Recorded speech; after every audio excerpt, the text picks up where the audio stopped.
नमस्कार. आज वार रविवार. आज दिवसभर बोर झालं होतं. म्हटलं काय करावं, काय करावं? मग आला बहिणीचा फोन. बहीण म्हणली, "चल आज कुठेतरी फिरायला जाऊ." म्हणलं, "कुठं चालती?" ती म्हणे, "चल खाटू श्यामला जाऊ." म्हणलं, "ठीक आहे, चाल." मग काय आलो 6 जण, घेतल्या गाड्या. आमच्या पडेगाव छत्रपती संभाजीनगरवरून खाटू श्याम आम्हाला 22 ते 24 किलोमीटर पडतं. म्हणजे किमान 50 ते 55 मिनिटाचा रस्ता होता. थोडासा रस्ता खराब पण खूप होता. मग काय काही तिनं चालवली गाडी, काही मी चालवली आणि फायनली आलो खाटू श्यामला. इथं आलो पण आज रविवार असल्यामुळं गर्दी खूप होती.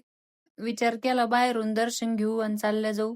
पण म्हणलं एवढ्या लांब येऊन काही फायदा होणार नाही. मग लागलो रांगेमध्ये दर्शनाला. किमान 1 तास लागला आम्हाला दर्शन घेण्यासाठी तिथं.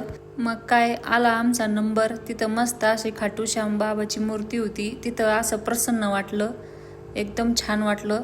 मग काय इथं गर्दी खूप असल्या कारणामुळे आमचे बाबा हरवले होते. मग काय बाबाला शोधत शोधत उशीर लागला. काय सापडले आमचे बाबा एकदाचे. मग काय दर्शन घेतले, निघालो घरी. खाटू श्याम बाबाला जाऊन खूप छान वाटलं, मन प्रसन्न झालं.